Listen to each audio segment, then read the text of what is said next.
Hello student, my self कल्पना मिस्त्री from citizen school. तो आज हम 6 स्टैंडर्ड में पढ़ेंगे सेम टू का गुजराती में लेसन 8 पत्र लखवानी मजा, जिसके लेखक है ईश्वर परमार। तो पत्र लखवानी मजा एटले कि पत्र क्यारे लखवानी मजा आवे कि જ્યારે આપણને એમાં રસ હોય। આપણે જ્યારે કોઈને પત્ર લખવો હોય ને આપણને રસ હોય તો આપણે પત્ર એમ કે સારી રીતે લખી શકીએ, પણ કેવી રીતે લખવો તે વસ્તુની રજૂઆત આપણને આ લેસનમાં લેખકે કરી છે। તો આમાં એક વર્ગ શિક્ષક જે છે તે બાળકોને વેકેશનમાં કે તમે કશે બહાર ગયા હોય કે કંઈ હોય તો કેવી રીતે પત્ર લખવો એની વાત આમાં સરસ રીતે કરી છે। અગાઉ પણ આપણે જો કે ભણી જ ચૂક્યા છીએ પત્ર કેવી રીતે લખવો, પણ ફરી પાછું આપણે જોઈએ કે પત્ર લખતી વખતે શું કાળજી રાખવી તે વસ્તુ આપણે આમાં જોઈએ। તો ચલો જોઈએ આપણે પત્ર લખવાની મજા। મારું નામ રેશમા કિરીટભાઈ ચૌહાણ। હવે રેશમા નામની છોકરી જે પૂરું નામ શું છે એનું? રેશમા કિરીટભાઈ ચૌહાણ, જેનું ગામનું નામ શું છે? કરમપુર। ગામ કરમપુર। અમારા ગામના પાદરમાં એક વડલો છે। હવે જો એના ગામના પાદરમાં એક વડલો છે ને વડલાની બાજુમાં એમ કે સ્કૂલ આવેલી છે, નિશાળ। નિશાળ એટલે શાળા, સ્કૂલ। તો જ્યાં ગામનું પાદર હોય ત્યાં એમ કે બાજુમાં શાળા આવેલી છે। અમારા વર્ગ શિક્ષક અશોકભાઈ સોમપુરા છે। હવે તેમના શિક્ષકનું નામ શું છે? અશોકભાઈ સોમપુરા। એમના વર્ગ શિક્ષક છે, ક્લાસ ટીચર। વર્ગ શિક્ષક એટલે ક્લાસ ટીચર। તમારે બાળકો આવી નાની નાની બાબતોનું ખૂબ ધ્યાન રાખવું પડશે આ લેસનમાં, કે આમાંથી નાના નાના પ્રશ્નો, ફિલ ઇન ધ બ્લેન્ક્સ, એક શબ્દમાં ઉત્તર। તો તમે જ્યારે પણ લેસન એક્સપ્લેન મારું સાંભળો ત્યારે તમારે પેન્સિલથી અચૂક અંડરલાઇન કરવી પડશે, તો તમે એક્ઝામમાં સારી રીતે લખી શકશો, ઠીક છે? તેઓ અમને ખૂબ પ્રેમથી ભણાવે, હસતા હસતા શીખવે, ધમકાવે કે મારે નહીં। હવે જો અશોકભાઈનો સ્વભાવ કેવો હતો? પ્રેમથી ભણાવતા હતા, હસતા હસતા એમ કે શીખવાડતા હતા ભણવાનું। કોઈ દિવસ એમ કે બાળકોને મારતા નહીં। તો રેશમા અને એના બાળ મિત્રોને એમ કે ભણવાની બહુ જ મજા પડતી હતી, અને એમના વર્ગ શિક્ષક એમને વાલ પણ બહુ જ કરતા હતા એમ કે। અમારા સાહેબ અમને વર્ગમાં જ વાલ કરે એવું નહીં, વર્ગની બહાર કે રિસેસમાં અમારી સાથે વાતો કરે। હવે જ્યારે ભણતા હોય ત્યારે જ એમ કે એમના અશોકભાઈ જે હતા, સર હતા વર્ગ શિક્ષક, તે એમ કે ક્લાસમાં જ એમ કે વાલ કરે, પ્રેમથી વાતો કરે એવું નહીં, પણ ક્લાસની બહાર પણ જાય તો પણ એમ કે બાળકો સાથે સારો એવો વ્યવહાર કરતા અને એમની જોડે એમ કે હળીમળીને વાતો કરતા।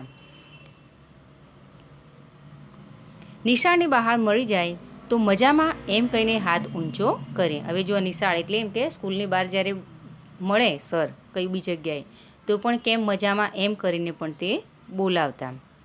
આવા પ્રેમાળ શિક્ષક પાસે જૂન મહિનાથી ભણતા ભણતા ક્યારે ઓક્ટોબર મહિનો આવી ગયો તેની ખબર પણ ન પડી। હવે જો આપણું પણ પહેલું સેમ એવી રીતે છે ને, જૂન મહિનાથી આપણી સ્કૂલ ચાલુ થાય છે અને ઓક્ટોબરમાં એમ કે પહેલું સેમ ખતમ થાય છે, પૂરું થાય છે।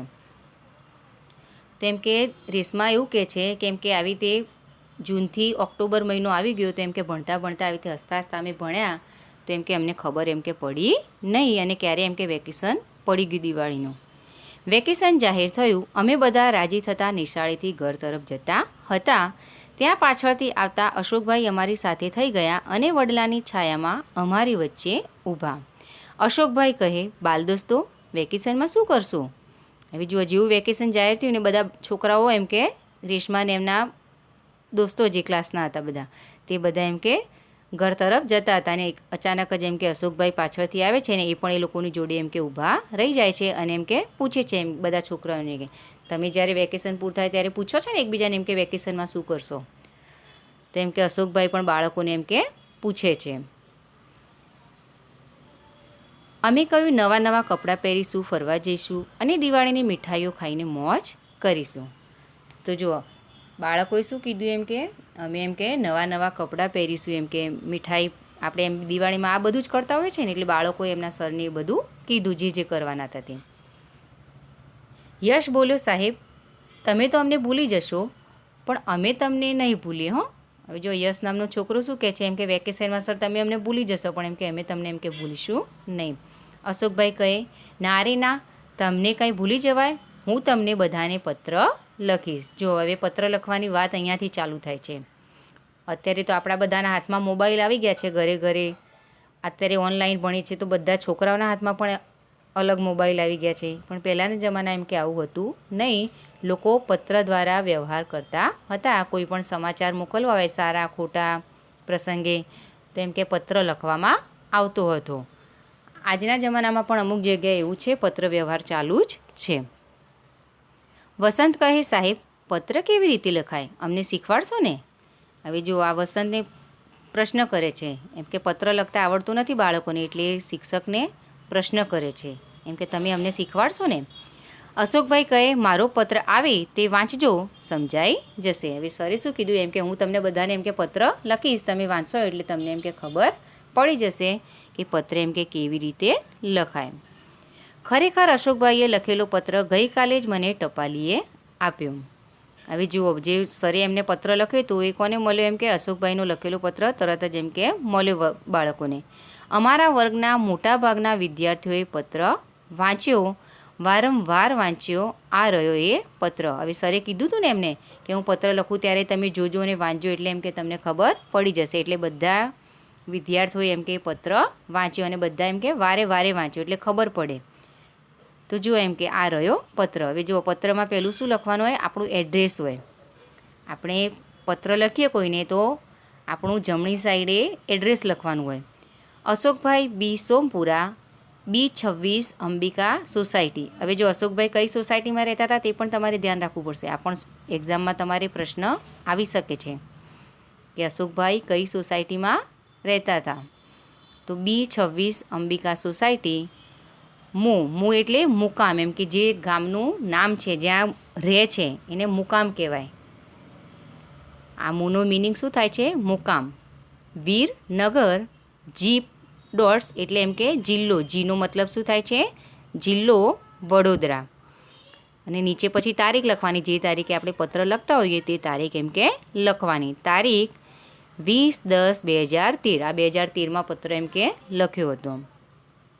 પછી જુઓ કેવી રીતે સંબોધન, આપણે નાના મોટાને કેવી રીતે સંબોધન કરતા હોઈએ. આપણે વડીલને લખતા હોઈએ કે બાળકોને લખતા હોઈએ, આપણા ફ્રેન્ડને લખતા હોઈએ, તે રીતે એમ કે આવી રીતે સંબોધન આગળ પહેલી લીટીમાં સંબોધન લખવું પડે છે. પ્રિય બાળકો, પછી પેરેગ્રાફ લેવાનો. તમે બધા મજામાં હશો, હું પણ મારા પરિવાર સાથે ખુશખુશાલ છું. દિવાળીની રજાઓમાં ખાવા પીવાની, રમવાની ને ફરવાની મજા પડી ગઈ હશે, ખરું ને? મને તમારી બહુ યાદ આવે છે. તમે બધા મને પૂછતા હતા ને કે પત્ર કેવી રીતે લખાય. હવે સરે જુઓ બધું જ લખ્યું. એમને પણ ખાવા પીવા ફરવાની મજા પડી ગઈ. છોકરાઓને એવું લખે છે સર. અને એમ કે પત્ર કેવી રીતે લખવો એ પૂછતા હતા, તો એમ કે જો એમ કે પત્ર હું લખું છું એ તમે જોઈ લો. જુઓ, પત્ર લખનારે પોતાના નામ, સરનામું તથા તારીખ પત્રના મથાળે જમણી બાજુએ લખવા. આપણે જેમને પત્ર લખતા હોઈએ તેમને યોગ્ય સંબોધન કરવું. નાના મોટા, આપણી ઉંમરના, કેવી રીતના કેવાને આપણે પત્ર લખો છે તે પ્રમાણે એમ કે સંબોધન કરવું. હવે આ ખાસ ધ્યાન રાખજો. આપણાથી મોટા હોય તેમને શું લખવાનું, પૂજ્ય કે આદરણીય. અને મિત્ર કે સરખી ઉંમરની વ્યક્તિ માટે પ્રિય કે સ્નેહી એવું લખી શકાય. સંબોધન પછી અલગ લીટીમાં યોગ્ય વિવેક વચન લખવું, જેમ કે વડીલો માટે સાદર પ્રણામ અને મિત્રો માટે સ્નેહભરી યાદ લખી શકાય. આ પછી ફકરો પાડીને જે કારણસર પત્ર લખ્યો હોય તે વિશે લખવું.